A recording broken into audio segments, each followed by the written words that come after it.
y'all, it's Amanda. Welcome back to the channel, and today we're going to do the Inner Reader in All of Us book tag.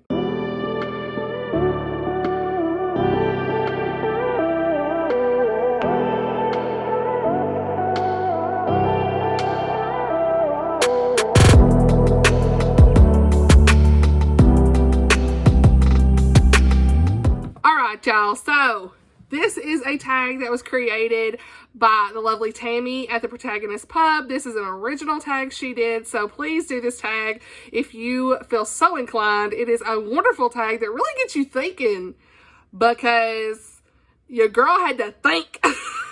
Okay, so Inner Reader in All of Us. We have the Inner Reader in all of us.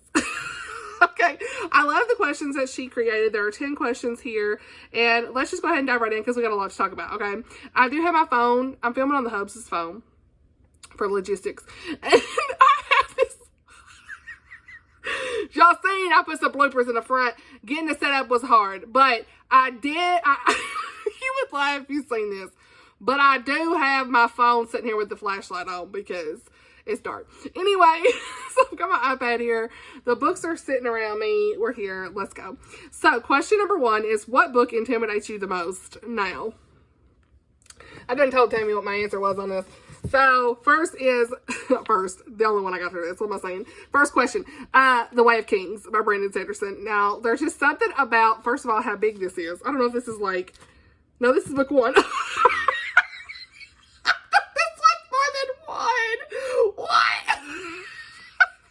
This is a tome. 800 something. Look, Brando Sando and me. So I've read Waymaker. Can't make this up, you guys. Why do I always say Waymaker? It's Warbreaker. Foolery. Ignore me. That's in the Cosmere. I really enjoyed it, but like, I had forgot everything about it at this point. It was in 2017. And there's a lot that I didn't understand. And that is why, like, to get back into this, Cosmere, the magic system and all that, it would take a lot for me to understand. And this is going to take a lot of work. So I'm going to be really intimidated to see where I get on with this. Mostly because I remember my 27-year-old self. But again, my 27-year-old self is completely different than today. I'm a totally different reader, right? So yeah, I have read his Skyward series, which is like his sci-fi space series. I haven't read the book 4 in that, but I've read several novellas in the first 3 in the series, and I've enjoyed that. It hasn't been too hard to understand anything there because it's a little different. But the Cosmere, I'm just a little nervous. So if you could like encourage me to read something, let me know. Maybe I need to go back to Elantris. Okay, anyway, I do own that, by the way. So that's the answer for question number 1. Question number 2 is a perfect weekend. No responsibilities, no guilt involved. What book or series do you curl up with and why? You already know the answer. It's Mandy Blake. So, we've got the last 3 books in the Wolf Creek Ranch series I need to read. And it's Better Together, and The Other Side, and Forever After All. I would love to just read those and have like no responsibility. Look, like no arcs on my back. No commitments to TBR. Honey, read them back to back. Let's go. Now, also, of course, I want to start this series, which is before the Wolf Creek Ranch series, and that is Blackwater Ranch. Okay, these are the ones I just bought. Remembering the Cowboy was book 1. So, all 6 books. At some point, I'll get there. But those are a little bit shorter than some of the Wolf Creek Ranch books. So, yeah. And of course, I still have to read some of her Christmas books and things like that. So, yeah. No responsibilities to comfort read. It's Mandy Blake. Okay. Number 3. This is hard. From the year you were born, what books have you read that were published that year and did you enjoy them? So I was born in 1990. Couldn't find nothing. Aside from like a Dr. Seuss, I couldn't find nothing. So yeah, there's that. But I did find, for part 2 of this question, are there any books from that year which have sparked your interest to search out and try? So I would say that Gary Chapman, is it Gary Chapman? I'm forgetting now. The Love Language book, I think. Is that what it was? I'm not forgetting. Love language. Is it Gary Chapman? Yeah, that's it. So, the 5 love languages. Okay. This says 1992, though. That website lied to me. Is it? Well, I can't go with that. I don't have nothing. Okay, forget it. I don't have nothing. So, moving on. I was a fail on that. Number 4. What is your favorite book so far this year and your most anticipated read before the end of the year? Now, I did answer this in the mid-year freakout tag, which is recently. Just to recap, For a Lifetime by Gabriel Meyer. Book 3 in the Timeless series. Loved it. Definitely top of the year. And of course, Tessa Afshar's Land of Silence. This is a biblical fiction about the woman who bled for 12 years. So if you've not seen that video, I'll link it down below. But I've talked a little bit more about these books there. Reviews will be linked for these 2 as well. So highly recommend both of those books. Okay. Now, the second part of this is the most anticipated releases. Okay. So my number 1 most anticipated release is kind of hard to say. Right now, it is definitely Rachel Fordham's Beyond Ivy Walls, I think is what it's called. I'll put the picture on the screen. I have an early copy for this to read and review. So it comes out in August. Really excited about this one.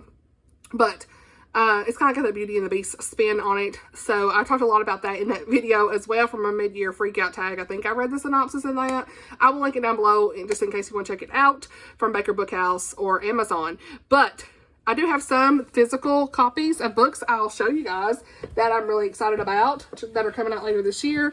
And the first one is actually one that comes out in July, and that is called Vengeance by Nancy Mail. This is book 3 in the Ryland and St. Clair series. I need to read this, actually. I forgot to mention it on my July TBR in the car with the hubs. But this is one I definitely want to read this month for review because I picked it up for review. So, yeah, I have really loved Nancy Mail's suspense, Christian suspense. She always has good faith content. And I can always trust that she's not going to go too far with her thriller aspects, but it's just going to be enough of the suspense that I personally enjoy. So, yeah, that's why I like to read her books. And then I've got Lethal Standoff by Diane Mills. This is an early copy from Tyndale, and it releases in September, I believe. Yeah, September. And this sounds really up my alley. I'm really excited to read this. I've never read a Diane Mills. A lot of y'all say she is really great. It's got like this hostage negotiator guy in here, and there's 15 hostages being held in this abandoned house. And then when they get there, they learn that the brothers are armed and refuse to release their victims and until the local police identify their father's murderer. And so she ends up working closely with this guy named Levi. He is an investigative reporter, and she finds herself drawn to him. So we got romance, honey, yes. But she starts to dig into the death of their father and starts to notice some of the details are not adding up and things going from there. So it definitely sounds like one I'm interested in. I love this cover. Completely love this cover. The colors and everything's like, what? So, yeah, I'm excited about that one.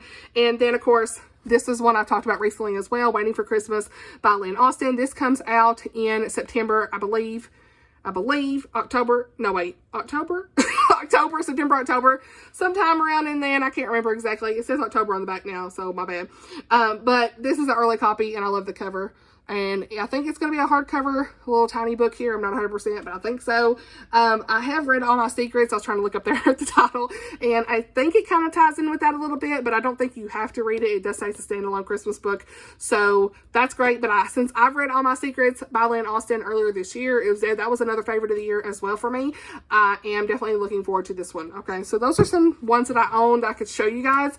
But for now, that's kind of what's on the list. Okay. Question number 5. What author do you wish we would have a physical, what? I can't read. Okay, number 5. What author do you wish would have a finished, why did I say physical for finished? Anyway, a finished manuscript discovered, which is authenticated, or what author do you dream about time traveling to gift the world just one more book? You already know. Please tell me you know what I'm about to say. I got 2 people. Okay, look. Have I read everything they've written? No, but that don't mean we can't have no more. Come on, son. Oh, Friday night, Amanda. Okay, Tolkien, J.R.R. Tolkien, Lord of the Rings, The Hobbit, Middle Earth. Yes, anything else written in Middle Earth. Yes, I know there's a lot of stuff that's been excerpted and put together from, or whatever word you want to use, pulled out from his son, Christopher. But like Tolkien, though. But J.R.R., come on. He would be the answer for me. Okay. And I love these editions. Okay. I got these off of Pango. Pango books. Okay. So, yeah. Also, of course, Miss Jane Austen. Look, Miss Pride and Prejudice herself. Again, I got like 6 copies of this book. Did I need this when I bought it recently, you guys? It was on sale for $12. Why not? Yeah. So, yeah, both of these copies are my favorites now, forever.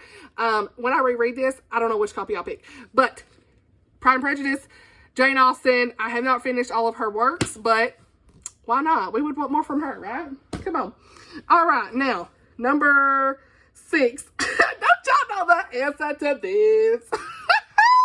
Do I even need that? I mean, come on. It's sitting right here. Look, number 6. What is the fiction book you recommend most often and why? Look. Say less. When the Day Comes. Gabriel Meyer. Look. Vanna White. Okay. I miss Vanna White for When the Day Comes. I'm in a good mood. I filmed a couple videos already, so I'm just like in a good mood. In my filming era tonight. Look, in this moment, When the Day Comes, timeless series, let's go. There's gonna be 7 books, y'all. 7. What? I already knew there were 6. But we got 7 books coming in this series. Let's go. I'm so excited, you guys. Favorite book all time. Yeah. I'm always mentioning When the Day Comes. Now, review will be linked down below, but if you, for some reason, don't know what this is, and you're new to my channel, When the Day Comes is a Christian historical romance, time travel, beautiful, like, everything you need. It's just beautiful faith content. This girl has to choose one timeline when she turns 21.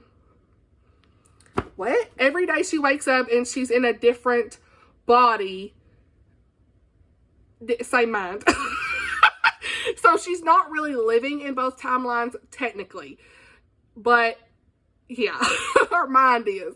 And so what she experiences in one timeline, she knows in the other timeline in her mind when she wakes up each day in different timelines. Different sets of parents, totally different lives, same mind. And when she turns 21, she has to pick a timeline that she wants to stay in. Her name's Libby in the first book, and we have in the Colonial Williamsburg 1774 and the 1914 Gilded Age. You'd think I remember them years.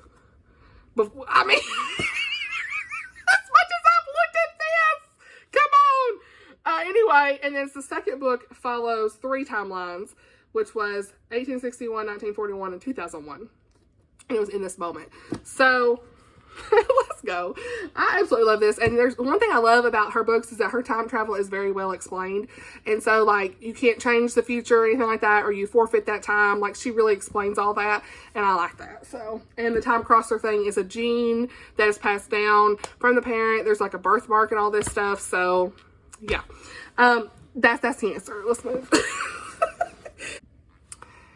Not me editing this video. Because I forgot to answer a question as usual. So yeah, question number 8 or 7. See, my mom called like 3 times while I was trying to film this. So there's that. So question number 7 is, we have all read books that are super popular and just didn't work for you. Which books and why? So yeah, if you have been around for any amount of time, you know that last year your girl ixnayed on the Outlander, okay?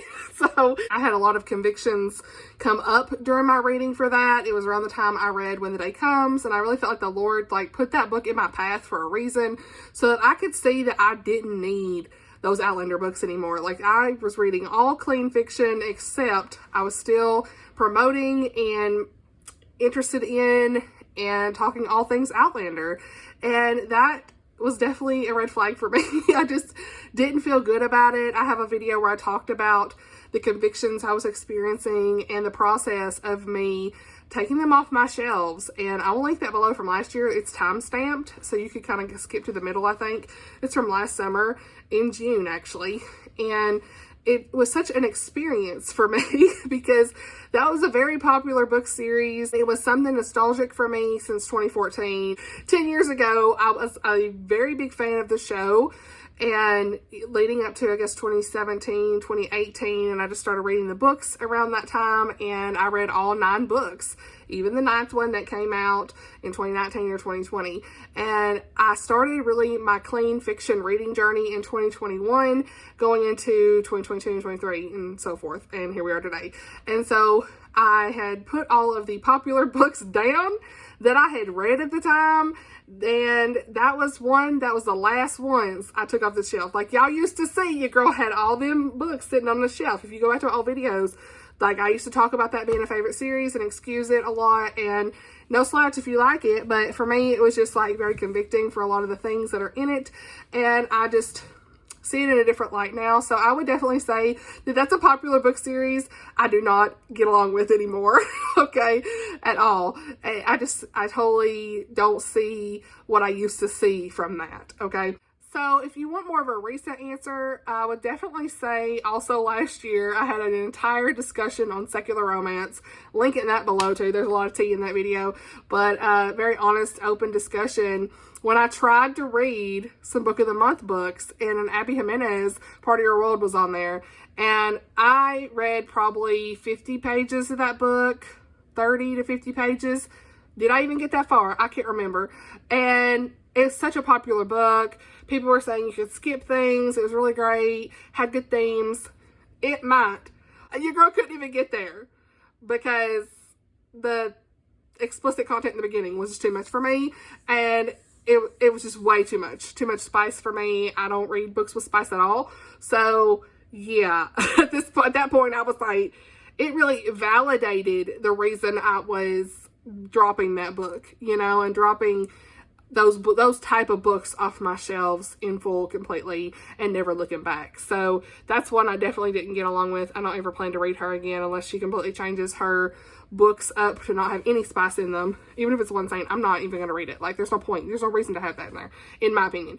But if you like those books, that's fine. No judgment zone, but it's not for me.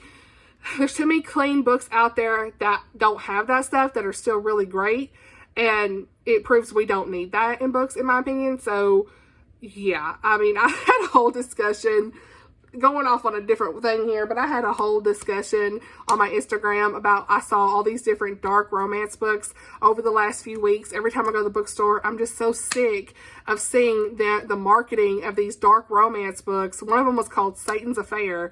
Like, it's sick. It really is sick what's going on, y'all. And it's why I'm so happy to continue to do what I'm doing on my channel, to promote good, clean books, and to let people know there are alternatives to reading spice. Like, you don't have to read spice. I don't think there's any need for an open door sex scene in a book at all. There is no need. Like, let's keep it closed door. There's no need. You can have plenty of good character development and all these good things without that. And these books are just promoting spice. Like, there's a mug at Books of Man that says, "In my reading era, spicy version." Like, look, again, no slouch. I've been the ones reading that stuff in the past, but I come out of that, and the Lord helped me in my convictions and discernment, realize I didn't need that stuff no more. And it just really reinforced me when I saw how dark these books are out there. Like, as a Christian, it's really hard for me to even see that, let alone, I don't know how people are reading that. And these are not even just adults. These are like 15 and 16-year-old girls picking up these books. And like I saw in the bookstores that day, they were in that section, the dark romance. And it's just like, oh, they saw it on TikTok. Girl, like, you don't need this. And it's just false reality, false expectations, and explicit content that is really like the PORN word. I don't care, I'm saying it. It is what it is. And there's this whole discussion, like I said, I'm going off on tangent here, but there's this whole discussion about, like, people are fighting about, oh, you don't need to say clean romance because that implies what we're reading is dirty. If it walks like a duck and quacks like a duck, it's a duck. Hello? I mean, it is dirty. Like, it is. And I mean, some people are proud of that. There's bookmarks out there that say they're proud they read the PORN word. Like, they proud they read smut. Like there's accounts that have smut in their title. Like, I'm just saying, like, so many people are proud of that. So, like, it is what it is. And I mean, there's just no need for it. And these young girls, to me, I was saying, I feel like these books really need, like, TV ratings, like movie ratings, game ratings. If you have to be an adult to go into an adult, you know what, store, then you should have to be carded to pick up books that have that kind of content in it. It ain't no different than picking up those DVDs. Hello? Like, to me, they're reading it instead of watching it. It's visualizing in their mind. It's the same thing. Like, and these young girls are just polluting their minds. And I mean, I ain't trying to be a prude, but it's a real thing. It's a real thing. I mean, there ain't no reason to be reading no book called Satan's Affair. What? And y'all don't even want to know what some of the other titles were. They're very bad. So, like, I went on this tangent because it's like, I don't see it. I don't understand it. And a lot of you all are in agreement with me. I don't know how you would ever petition to get ratings on books because there's so many books out there. The publishers are not going to do that. They publish too many. But it's another reason why I'm glad we have this community of clean readers and Christian booktubers who are letting people know about the content in the book so people can make decisions for themselves. And parents have messaged me many times and said, thank you for letting us know about the content in the books. Thank you. Because they have no idea what's out there. Like icebreakers. Y'all be seeing Blake picking that up in the store like, what is this? And he's joking now because he knows what it is. I'm like, it's complete. You know what? Like, I actually went and looked up the content warnings for that. There's a website called Common Sense Media. I'll link it down below where you can actually like go and kind of see, you know, for parents. Honey, that is so ridiculous and explicit for no reason. And it's in the YA section half the time. Like, why? You know? And it's just, it's just unnecessary. So, yeah, I'm on a tangent, but it's the truth. And I'm going to continue on and combating those spicy books that don't need to have no spice. Ain't no reason to even have one scene. I'm sorry. It ain't. But if you want to read that, that's fine. Everybody got their own convictions, you know, with things. I think eventually the Lord will start to convict people in their hearts with it, like he did me. Like, the more you grow in your relationship with the Lord, I feel like he led me that way I needed to be. And he led me into that. Like, the more I grew close to him, the more I realized I didn't need that stuff. And I think everybody's going to get there in their own time in their relationship with him, personally. And I feel like that it's important to continue to combat that stuff with what we are posting about, like good, clean reads. There's like, I mean, I own 600 something books. Ain't not one of them got smut in them that I know of. So there's plenty out there that people can read that, you know, those clean rom-coms, they still have good relationships, but there's a difference in sex and relationship. There really is. Like, my friend and I were talking about this. You know, there's a difference in sex versus relationship. Sex is physical intimacy and all that. You can have a good relationship, good tension, you know, good banter, and good development in the relationship without having that. There's no need without having the sex. Like, no need. So, yeah. Long answer for this question, but, you know, it's bringing up part of your world got me thinking about it again. And I'm just like, I don't care. Honestly, I don't care how good of themes are in or important topics are in a book that's got smut or spice in it. Like, I'm not going to read it. In my mind, there's no need for that. There's plenty of good Christian books out there or clean books. And Christian books are not all cheese. Christian books are not Amish. They're not all Amish fiction. They're not all blocks of cheese. There's plenty of good in-depth. Pick up a Becky Wade. Plenty of good in-depth Christian books. Tammy L. Gray. All of them that have hard topics and good relationships and good developments. And even just clean rom-coms, like pick up a Savannah Scott. There's plenty out there, you know, that you can read that don't have that stuff in it and have good development characters. Like, you know, it's like you don't have to have that, you know. And like I said, I'm not judging somebody's reading. I've read 50 Shades of Grey in the back in the day. Okay, I've read Outlander. I read Colleen Hoover. I read Christina Lauren. I read all those a long time ago. I think I even read Allie Hazelwood, The Love Hypothesis. I read that when it came out. I was right before I started changing my reading.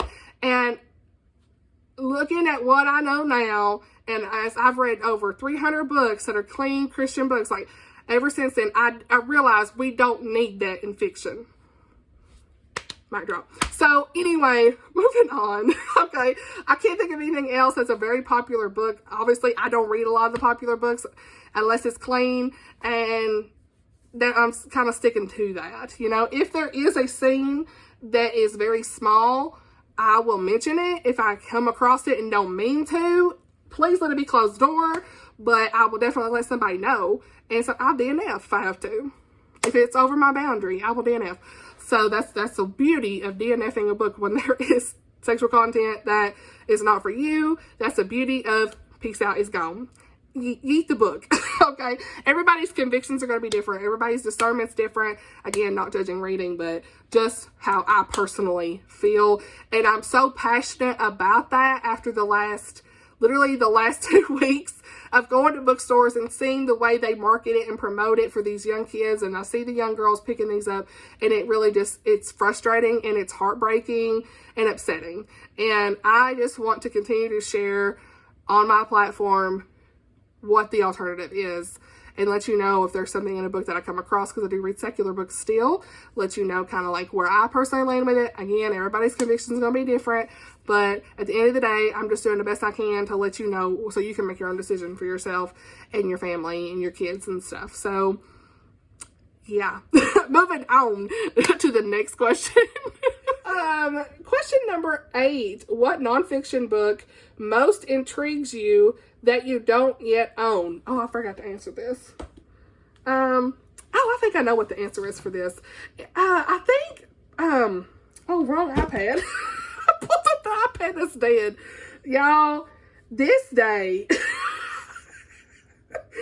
Oh, okay. Through Gates of Splendor by Elizabeth Elliot. Okay. I recently added this to the wish list, and because I really want to try to read through a lot of her stuff. And this says it was in 1981, and it's this true story of 5 young missionaries who were killed trying to establish communication with the Ayuca Indians of Ecuador. And it's told through the eyes of Elizabeth Elliot, the wife of one of the young men who was killed. So, yeah, I would love to just continue to read more from her and everything. And it says on the front cover, God used this book to change my life. So that's definitely one that's most intriguing to me right now. I want to learn everything I can about her right now. So yeah, I still haven't picked up Becoming Elizabeth Elliot either by Ellen Vaughn. So that's on my list. I already own that though. So that really wouldn't be for this question, but plan to read that this month. So question number 9. This or that is a very popular Instagram story trope. So rather than that, describe your favorite reading setup. All right, so the best reading setup is going to be like in the living room, laid back in my recliner, nice cozy blanket, got my book sleeve sitting there, take the book sleeve, put the book out the sleeve, got the headphones on if I'm audiobooking, okay, in tandem with the book, or big TV. I call it the big TV. Big TV has the ambience or ambiance, whatever you want to say. Me, I say ambience, but I'm real Southern, and that's just what I say. So the ambience playing in the background, maybe some rain, like rain sounds, I don't know, or just some good lo-fi beats, you know, and just sitting there reading. That's it. Question number 10 is vacation time, and somehow your luggage has space for the books you want to read this year on vacation. Why are these magical weightless books? Or why? What are these magical weightless books and why? So, like y'all know I would have said for this Mandy Blake, so she's also included in this, but I decided to go a different direction, and we're going to say rom-coms. The fun, clean, cute, sweet rom-coms, okay? And that would be Falling for Your Best Friend, Emma St. Clair, still on my TBR. How to Kiss Your Grumpy Boss by Jenny Proctor. These are all still on my TBR, by the way. One Last Play, Anna Conwell. The First Taste, Anna Conwell. Winning Winnie's Heart by Deborah M. Hathaway. It's giving a Knight's Tale. I need to read it. A Groom of One's Own and Romancing the Grump by Emma St. Clair and Jenny Proctor. And of course, then we've got Savannah Scott's other 2 books I need to read that I currently own, and that is A Not So Fictional Fall. So if I was like on a fall vacation in October, I'd probably take this one. And if I was on like an early in the year vacation or trip, He's So Not My Valentine by Savannah Scott. So these are some rom-coms. They're still on my TBR. So that was a good way to say that. I always think that a good rom-com is fun to take with you. Oh, I forgot this one too. This one I'm going to be reading this month. One More Song by Anna Conwell. So, yeah. I always think that they're really great for like road trips or on your Kindle, because they're all on Kindle Unlimited. Usually all of those I think are. If you want to check those out or anything like that. And just take a fun little rom-com with you on a trip. So that's it for the tag. Thank you, Tammy, for these fun prompts. I hope that y'all enjoyed this video. If you have a channel and you found these prompts as fun as I did, please do this tag. I would love to know your answers, and make sure you tag Tammy in your video so she can watch it as well. I so enjoyed doing this video. I hope you did too. I hope you enjoyed watching it. I'm trying to like say I hope you enjoyed watching the video, but it's not coming out right. So yeah, I hope you enjoyed watching the video. There you go. Let's chat below down in the comments. I always want to hear your comments down below as usual. Thank you so much for watching, and I'll see y'all in the next video. Bye y'all.